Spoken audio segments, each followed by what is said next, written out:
Bagaimana sih sejarah dan perjalanan pemberontakan di Papua? Guys, ada satu wilayah di Indonesia yang sejak awal tidak pernah benar-benar diberi ruang untuk memilih masa depan mereka sendiri. Nah, disitulah akar konflik dari Papua dimulai. Semua berawal setelah Indonesia itu merdeka tahun 1945. Indonesia mengklaim Papua sebagai bagian dari bekas Hindia Belanda. Tapi Belanda itu punya rencana lain. Mereka ingin supaya Papua itu dipersiapkan sebagai negara sendiri.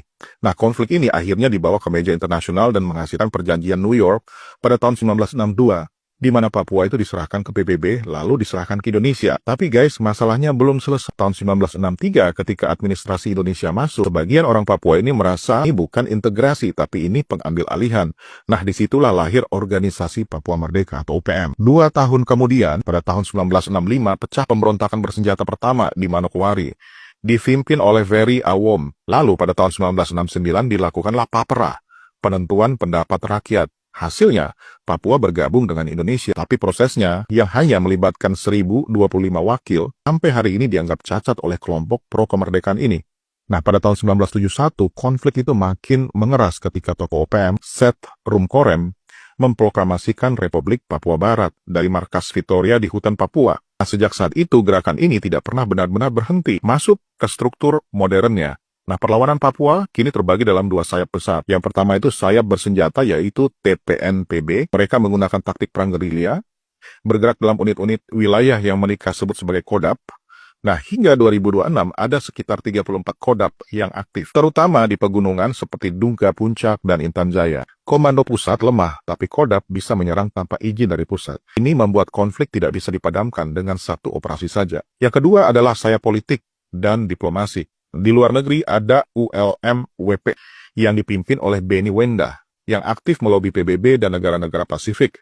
Di dalam negeri ada KNPB yang menggerakkan demonstrasi dan mogok sipil. Ada juga NRF-PB yang mengklaim legitimasi berdasarkan hukum adat. Ideologi mereka itu jelas. Mereka tidak melihat diri mereka sebagai orang Indonesia, tapi sebagai bangsa Melanesia yang dijajah. Mereka menolak hasil PAPERA tahun 1969 dan menuntut referendum ulang yang diawasi internasional. Dalam narasi mereka, Indonesia adalah kekuatan kolonial yang mengeksploitasi emas, tembaga, dan hutan Papua. Strateginya tidak hanya perang, mereka menyerang pos TNI, sabotase proyek seperti Trans Papua, dan sekaligus memainkan perang opini global lewat isu HAM dan lingkungan. Pada periode 2024-2026 menjadi titik penting. TNI kembali memakai istilah OPN, bukan KKB. Artinya, negara secara resmi mengakui ini sebagai ancaman politik, bukan sekedar kriminal. Penyanderaan pilot Susi Air oleh kelompok Egyanus Kogoya juga membuka mata dunia bahwa konflik ini memang belum mati. Hari ini Papua bukan wilayah damai. Dia adalah wilayah dengan perang tingkat rendah yang terus menyala.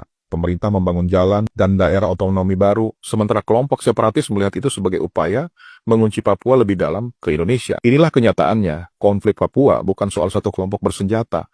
Ini adalah perang antara sejarah yang tidak pernah disepakati dan negara yang tidak mau kehilangan wilayahnya. Jadi guys, bagaimana menurut pendapat kalian? Tulis di kolom komentar.